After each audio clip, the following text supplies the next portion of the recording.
او نه منی بیا انکار کوي. دینه بله غټه معجزه شته، حدیث مبارک کې راځي د غزوه حنین موقع وه. غزوه حنین په موقع باندې کافرانو ډیره ناکاره حمله وکړله، صحابه کرام تیتر بیتر شول، صحابه کرامو باندې اثر وغورځېدو.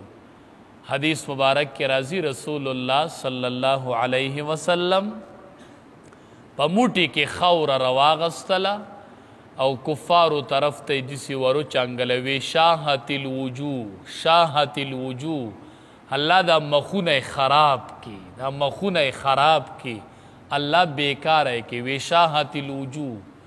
نو یو موټی خوره نبی کریم صلی الله علیه وسلم راواغستله، وروی چانګله. علما وایي 4,000 کافرانو سترګو ته هغه لاړله، 4,000 کافرانو سترګو ته هغه خوره لاړله او وړانده کاڼه شول او مسلمانان لاړل او غنیمتونه یې را تقسیمول، ځان له یې راټولول او غنیمتونه یې ترې راوړل. دا د نبی کریم صلی الله علیه وسلم یو موټی خوره وه.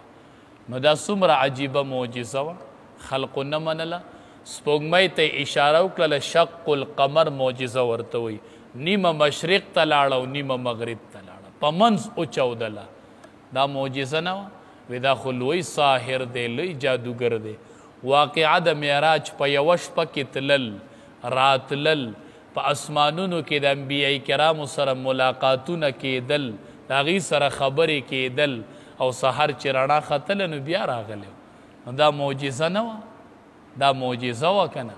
امام بخاري رحمت الله علیه وی ډېر خلق په مګورېدې کې خطا کوي، څوک به درته وایي چې دا نبی کریم صلی الله علیه وسلم خوب لیدلی و، څوک به درته وایي چې روح یې ختلی و او جسد مدینه منوره کې و. خو ته به دې کې عقیده مضبوطه ساتي. امام بخاري رحمت الله علیه وی فی الیقظة، نبی کریم صلی الله علیه وسلم چې ختلی نو په حالت د بیداروالي کې و، خوب یې نه و لیدلی. خوب خو ته هم لیدی شي، د اسمانونو سفر یې به وکړي په خوب کې، او خلق به کې څومره فاصلې ووایي، ملیشا ته او دوبۍ ته پکې لاړ شي، هلته به کې کلونه وباسي بیا راشي. نو امام بخاري رحمت الله علیه وی په ویښه و، بروحه و جسده، ام روح و ام جسد. وګورئ دا عقیده به نه ساتي چې روح خطې او جسد مدینه منوره کې نه. نو دا څومره عجیبه معجزه وه. او دا لاسه کې احادیثو مبارکو کې راځي چې کله مدینې منورې ته هجرت کو نو یو نبی کریم صلی الله علیه وسلم، یو ورسره ابوبکر صدیق رضی الله تعالی عنه، یو د ابوبکر صدیق رضی الله تعالی عنه غلام، او سلورم کس چې و هغه د لارې ښودونکی ورسره. دا څلور کس چې دی مدینې منورې ته تلل. ام معبد رضی الله تعالی عنها د هغې په خیمه باندې ورلل. چې ورلله نو غوښه یې ترې وغوښتله، کجورې یې ترې وغوښتلې وې، د خوراک څه پکار دي، وږي شوي وو، پیاده سفر یې کو.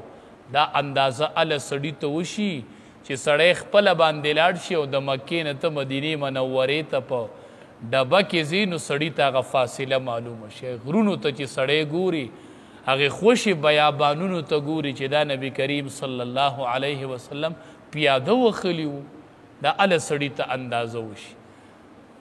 نه د هغې نه د کجورو څه د خوراک مطالبه وکړله. هغې وی نشته د الله حبیبه. یو چیلی پورې ولاړه او بیزه نبی علیه السلام ورته وي دي بیزې له څه شوي دي، لکه دا ولې ولاړه ده دلته؟ وی د الله حبیبه دا ډیره کمزورې ده، نو دا سر له نشي تللی، لکه دومره طاقت په دې کې نشته چې دا د نورو بیزو سره سر له لاړه شي. نو وی دا نورو بیزو نه پاتې شوي ده، تللی نشي. نبی کریم صلی الله علیه وسلم ورته وی دی کې څه پی می نشته چې مونږ له راکړي. وی د الله حبیب هغه د کمزورتیا د وجې نه سفر نشي کولی، نو پی به پکې کم ځي. نبی کریم صلی الله علیه وسلم ورته وی زه ترې ولوشمه؟ وی ولوشه ترې که نه کویي پکې، هغې کې پی کم ځي او د کمزورتیا د وجې نه تلې نه شوله. نبی کریم صلی الله علیه وسلم ورغې. احادیثو مبارکو کې راځي غولانس ته ورله لاس کېښه او دا خپې داسې کوله وکړلې، داسې غولانس ته لاس کوي راوړه لوښې، خو داسې لوښی راوړه چې ډېر شي کسان پې مړیږي لکه معمولي لوښی نه. نبی کریم صلی الله علیه وسلم چې پی شروع کړل هغه لوښي د پاسه پی وبهېدل ډک شو. ویسکوې ته وسکه ته وسکه ټولو وسکوې بیا دا لوښی راکه. بیا یې هغه لوښی واغست دوباره یې ولتې بیا ډک کړو. وی دا واله ام معبد په حق ځای باندې نبی کریم صلی الله علیه وسلم ورته کلمه وویلله او ام معبد رضی الله تعالی عنها ایمان راوړو او وی دا په اقدمه چې خاوند مې راشي چې هغه هم دا معجزه وویني چې ایمان پرې راوړي. نو نبی کریم صلی الله علیه وسلم ته تسلی ده.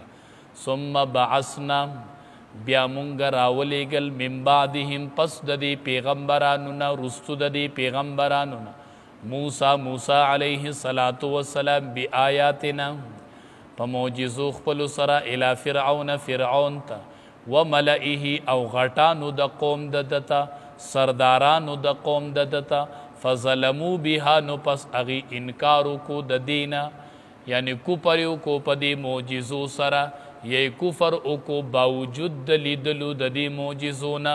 نو فانظر ته وګوره کیف کان عاقبة المفسدین چې څرنګې شو انجام د فساد کوونکو.